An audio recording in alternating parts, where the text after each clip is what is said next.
चेतनपुर गांव, जहां बरसात का मौसम था। कुछ ही दिन पहले वहां एक चाय पकौड़े की दुकान खुली थी। दुकान के बोर्ड पर लिखा था जादुई चाय पकौड़ी। गांव के लोगों के बीच इस दुकान की चर्चा थी। रामू काका, अरे आपने सुना, हमारे गांव में एक चाय पकौड़े की दुकान खुली है। और पता है, दुकानदार दावा करता है कि उसकी दुकान के चाय पकौड़े जादुई हैं। हाँ संतोष, सुना तो मैंने भी है भाई। तो फिर चले काका? हाँ हाँ चल। वैसे भी मौसम बड़ा अच्छा हो रहा है भाई।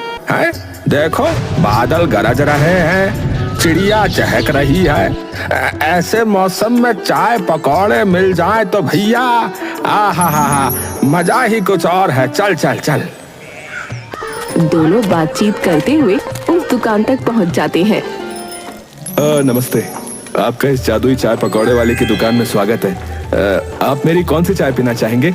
जादुई लाल चाय, जादुई मसाला चाय, जादुई मलाई चाय, जादुई कड़क चाय, जादुई अदरक वाली चाय?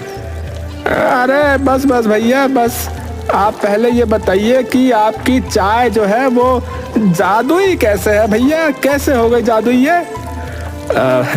वो तो पीने के बाद ही पता चलेगा।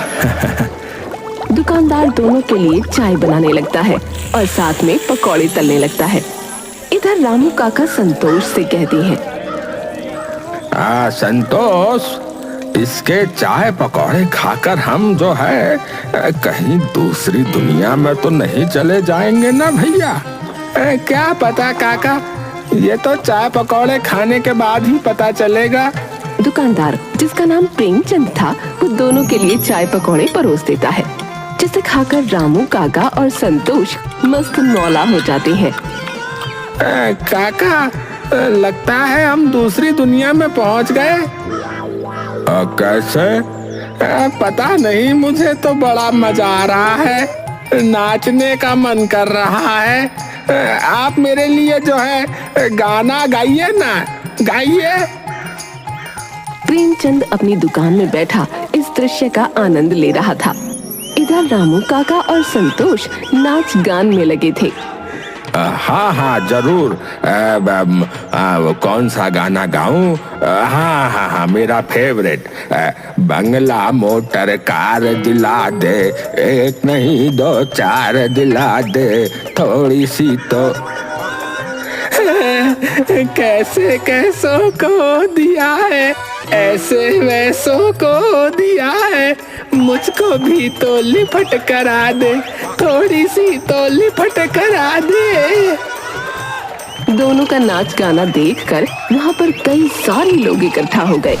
वैसे तो बारिश की वजह से गांव का माहौल ठंडा था, लेकिन प्रेमचंद की दुकान का माहौल बिल्कुल गर्म था। बहुत जल्द प्रेमचंद पूरे गांव में जादुई चाय पकौड़े वाले के नाम से बहुत प्रसिद्ध हो गया। उसके जादुई चाय पकौड़ों की चर्चा दूर दूर तक थी। संतोष और रामू काका तो प्रेमचंद के रोजाना के ग्राहक बन गए थे। प्रेमचंद, जरा मेरे लिए एक प्लेट पकौड़े लगा दे भाई, और एक कड़क चाय बना देना। अच्छा। क्या बात है रामू काका, आज आपके साथ संतोष नहीं आया? सब कुछ ठीक तो है ना? कुछ ठीक नहीं है, तभी तो तेरी दुकान पर आया हूँ। आजकल व्यापार में बहुत नुकसान हो रहा है, इसलिए थोड़ा दुखी हूँ। सोचा तेरी चाय पीकर मन खुश हो जाएगा भाई। फिर तो आपने बहुत अच्छा किया जो यहाँ चले आए। मैं अभी आपको गर्मा गर्म चाय बना कर देता हूँ। प्रेमचंद रामू काका को चाय बनाकर देता है। चाय पीकर रामू काका का दिल खुश हो जाता है।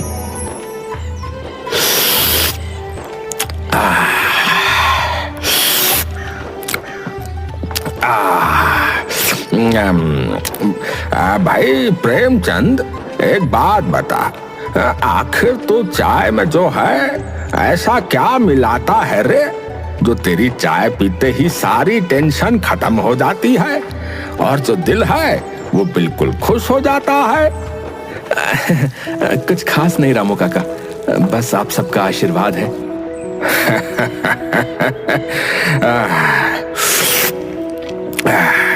भाई तू चाय के साथ जो है बातें भी अच्छी बना लेता है। ठीक है, अब मैं चलता हूँ। है, ये ले पैसे पकड़। हाँ,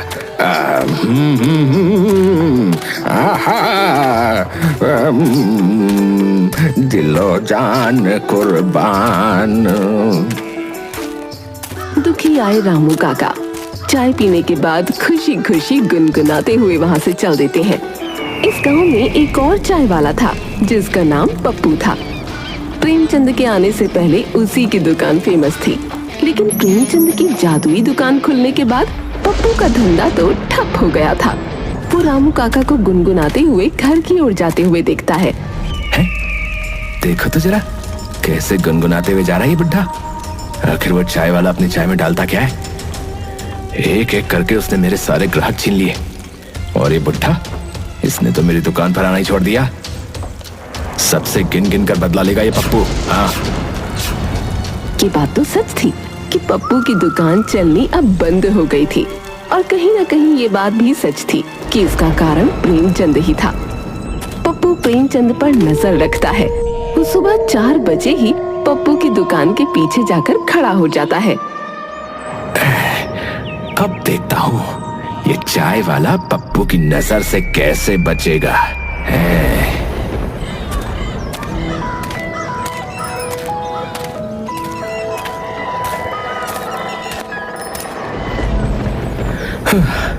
अरे बाबा, आज तो बहुत देर हो गई। जल्दी से सारी तैयारी कर लेता हूँ। 1 घंटे में ग्राहक भी आने शुरू हो जाएंगे। अरे, लगता है मैं तो अपनी भांग की पोटली घर ही छोड़ आया। ओहो, है? क्या कहा इसने? भांग की पोटली? तो इसका मतलब ये चाय और पकौड़ों में भांग मिलाता है। मैंने तो खामखा इसको महान समझ लिया था। इस तरह तो महान मैं भी बन सकता हूँ। अब देख चाय वाले, पप्पू तेरी छुट्टी कैसे करता है। पप्पू खुश होता हुआ वहाँ से चला जाता है। प्रेमचंद जल्दी से अपने घर से भांग की पोटली ले आता है और चाय बनाने वाले दूध में भांग की बहुत कम मात्रा डाल देता है, और साथ में पकौड़े बनाने वाले बेसन में भी। अब इतना बहुत है। हाँ, अब जल्दी से सारी तैयारी कर लेता हूँ। अरे बिरजू, आज इतनी सुबह सुबह कैसे आना हुआ? अरे क्या कहूँ प्रेमचंद भाई, सुबह सुबह जो है पत्नी से झगड़ा हो गया। चप्पल खा ली मैंने, फिर कहने लगी कि चाय नहीं बनाऊंगी, तो मैं तेरी दुकान पर आ गया भैया। अच्छा, तो भाभी का मूड खराब है। एक काम करो, अपने साथ भाभी के लिए भी ये चाय पकौड़े ले जाओ। भाभी का मूड सुधर जाएगा, देखना। बात तो तुमने बिल्कुल सही कही है। एक काम करो यार, मेरा भी पैक ही कर दो। तुम्हारी भाभी के साथ ही नाश्ता करूंगा अब तो। प्रेमचंद बिरजू के लिए चाय और पकौड़े पैक कर देता है। बिरजू घर पहुंचता है तो उसकी पत्नी गुस्से में कहती है, आ गए? किसने कहा था वापस आने के लिए? जब तक तुम मेरे लिए बगल वाली विमला की तरह कानों के झुमके खरीद कर नहीं ला देते, तब तक इस घर में कदम रखने की कोई जरूरत नहीं है। अरे भगवान, अरे देखो तो सही तारीख। बाहर बारिश का मौसम हो रहा है, काली काली बदरिया छा रही है? पक्षी देखो कैसे हवा में उड़ रहे हैं। और मैं इसीलिए तुम्हारे लिए जो है ये चाय पकौड़े लाया हूँ। भूखे इंसान को गुस्सा जरा ज्यादा आता है ना। तो लो, पहले खा लो, खाने के बाद फिर तसल्ली से झगड़ा कर लेंगे। हैं? लो खाओ। बिरजू की पत्नी को उसकी बात सही लगी। वो दोनों आराम से चाय और नाश्ता करती हैं। थोड़ी देर बाद, ए जी, एक बात कहूं? मैं सांस लेती हूँ, तेरी खुशबू आती है, एक महका महका सा पैगाम लाती है। मेरे दिल की धड़कन भी तेरे गीत गाती है।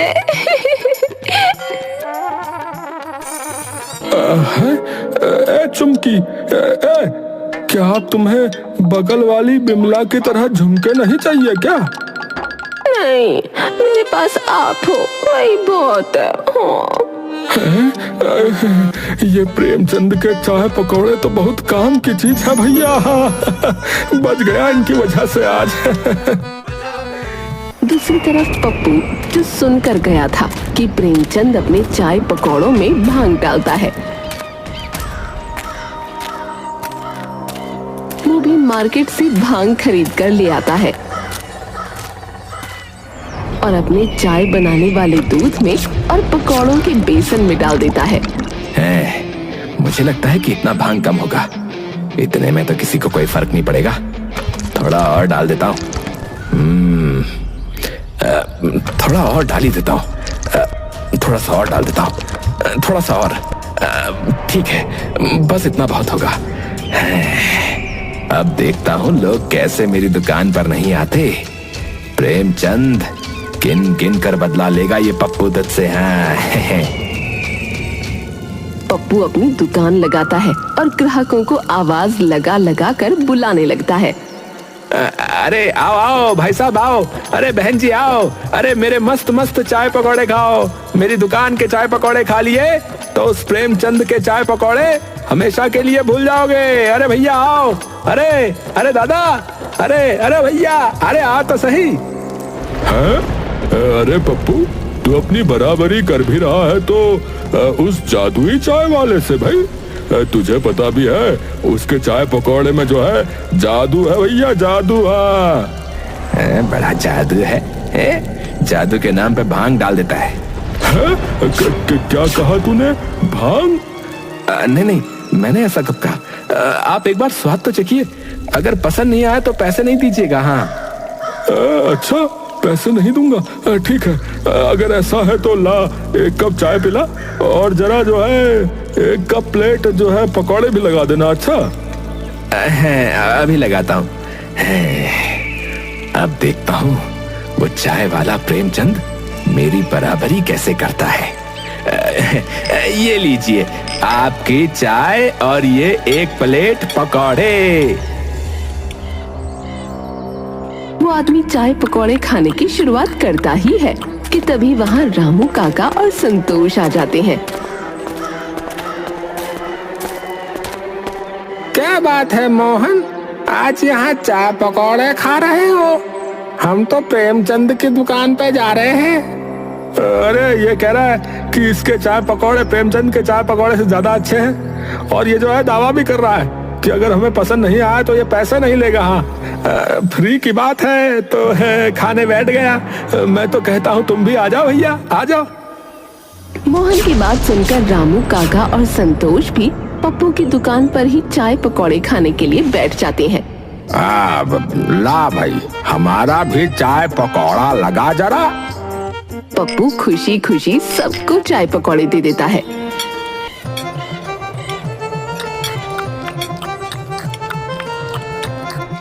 बातें करते करते वो तीनों सब खत्म कर देते हैं।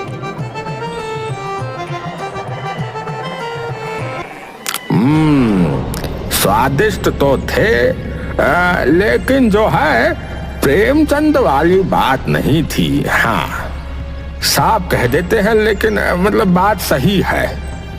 काका मेरा सर घूम रहा है। आपका भी सर घूम रहा है क्या? वो सब तो ठीक है, लेकिन तुम इतना हंस क्यों रहे हो भाई? है क्यों हंस रहे हो तुम इतना?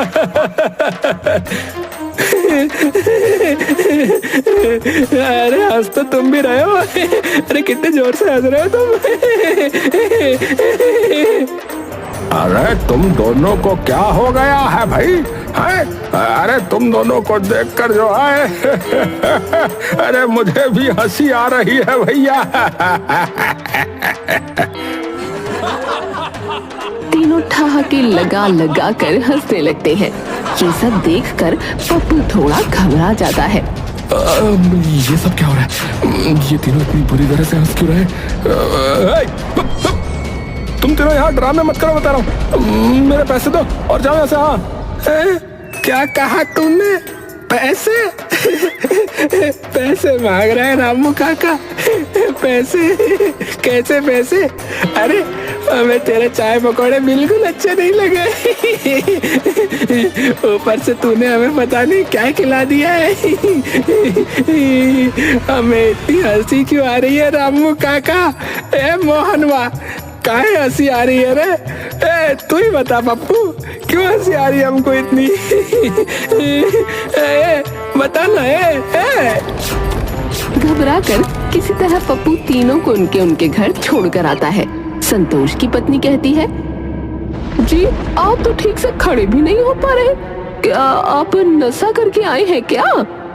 नहीं तो, बिल्कुल नहीं, बिल्कुल नहीं किया नशा। मैंने कोई नशा नहीं किया। वो तो हमने पप्पू की दुकान से चाय और पकोड़े खाए थे। कोई नशा नहीं किया। मैं तो गया ही नहीं ठेके पर। लेकिन आप रो क्यों रहे हैं? पता नहीं, बहुत रोना आ रहा है मुझे।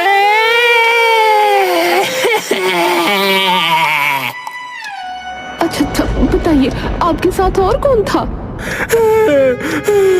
मोहन और रामू काका भी थे।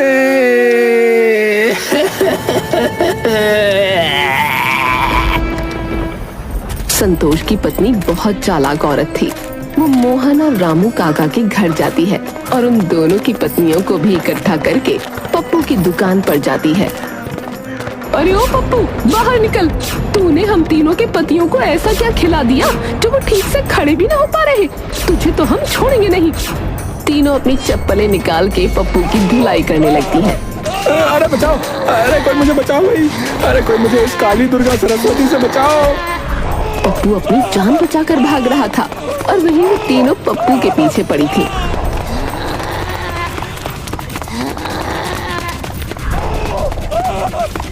पप्पू भागता हुआ प्रेमचंद की दुकान पर पहुंचा। प्रेमचंद भाई मुझे इन तीनों औरतों से बचा लो। अरे लेकिन हुआ क्या, ये तो बताओ। अरे जिंदा रहूंगा तो सब बता दूंगा, पहले मुझे इन तीनों औरतों से बचा लो भैया। अरे रुकिए, आप तीनों इतने गुस्से में क्यों हैं? पप्पू का बच्चा कहाँ है? उसने हमारे पतियों को पता नहीं चाय पकौड़े में क्या मिलाकर खिला दिया है।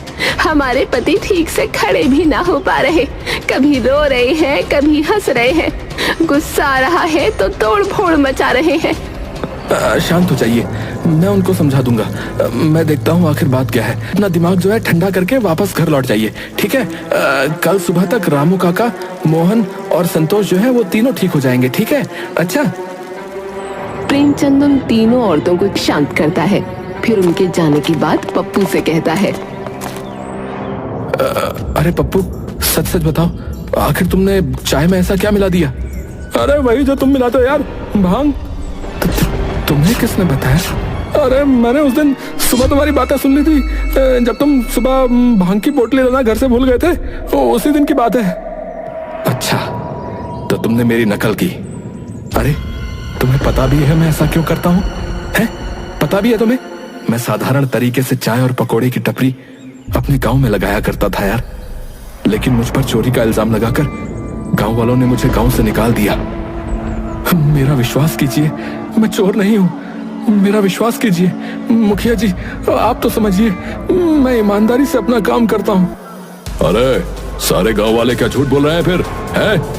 मैं कहता हूँ मेरे गांव से निकल जा, अभी क्या अभी। लेकिन मुखिया जी, इस बरसात के मौसम में देखिए ना, मैं अपने परिवार को लेकर कहाँ जाऊंगा? पापा अब हम कहाँ जाएंगे? अब आप अपनी दुकान कहाँ खोलेंगे? क्या अब हम सब भूखे मर जाएंगे पापा? बेटी की बात सुनकर प्रेमचंद की आंखों में आंसू आ जाते हैं, पर वो अपने आंसू छुपाते हुए अपनी बच्ची से कहता है। नहीं मेरी बच्ची, ऐसा कुछ नहीं होगा। तेरे पिता बहुत मेहनत करेंगे बिटिया, और किसी चीज की कोई कमी नहीं होने देंगे। बरसात के मौसम में मेरा परिवार बेघर हो गया था। पूरी रात मेरे परिवार ने जंगल में बिताई थी। मैं आज भी वो रात याद नहीं करना चाहता। बहुत मुश्किल की घड़ी थी वो मेरे परिवार के लिए। सुबह मैं जब अपने परिवार के लिए खाने की तलाश में निकला था तो मुझे वहां पर एक बाबा मिले। बाबा मेरा परिवार रोड पर आ गया है बाबा। मुझे उस गलती की सजा मिल रही है जो गलती मैंने की नहीं। बाबा मेरी मदद कीजिए बाबा जी। बेटा, मैं तेरी समस्या को समझ सकता हूं, परंतु मैं कोई भगवान नहीं हूं जो कोई चमत्कार कर दूं। हां, परंतु मैं तुझे एक भभूति देता हूं। तू एक काम करना, तो उसे भांग की पत्तियों के साथ अपने चाय पकौड़ों में मिलाकर दुकान लगाना। यह भभूति लोगों के दुखी जीवन और कष्टों को दूर करेगी। बाकी अपने परिवार की नैया तुझे स्वयं चलानी होगी बेटा। जी बाबा जी, धन्यवाद बाबा जी, धन्यवाद। मैंने उन बाबा जी से मात्र मदद मांगी थी। मैं नहीं जानता कि वो मेरे बारे में इतना सब कुछ पहले से कैसे जानते थे, परंतु उनकी बातों से मुझ में बहुत आत्मविश्वास आया। मैं अपने परिवार को लेकर फिर इस गांव में आ गया और अपनी सारी जमा पूंजी इस दुकान में लगा दी। बस यही राज है मेरा। तेरी कहानी तो बहुत तेरी कहानी सुनकर बहुत दुख हुआ दोस्त। मुझे साथ ही माफ भी कर देना दोस्त। मैंने बिना तुम्हारे बारे में जाने तुम्हें गलत समझा। उस भभूति को भांग के साथ इस्तेमाल करना था, इसलिए मैं उसे भांग कहता था और तुमने गलत समझ लिया। अरे तो मैं भी क्या करता, तुम अच्छे से जानते हो। तुम्हारी वजह से मेरी दुकान बिल्कुल ठप हो गई है। मेरा भी तो परिवार है ना, मैं भी अपने परिवार में इकलौता कमाने वाला हूं। अब मैं समझता हूं दोस्त, क्यों ना ऐसा करें कि हम दोनों साथ मिलकर काम करें। बदले में तुम ये मेरा राज किसी को भी मत बताना। बाकी हमें जो भी मुनाफा होगा हम ईमानदारी से आधा आधा बांट लेंगे। पप्पू प्रेमचंद के सौदे से बहुत खुश होता है और अब वो दोनों पार्टनरशिप में दुकान चलाने लगते हैं। और ये राज कि प्रेमचंद अपने पकौड़े और चाय में क्या मिलाता है, राज ही रह जाता है। पूरे गांव के लोग अभी भी उनकी दुकान पर आते हैं, जादुई चाय पकौड़ों का लुत्फ उठाते हैं।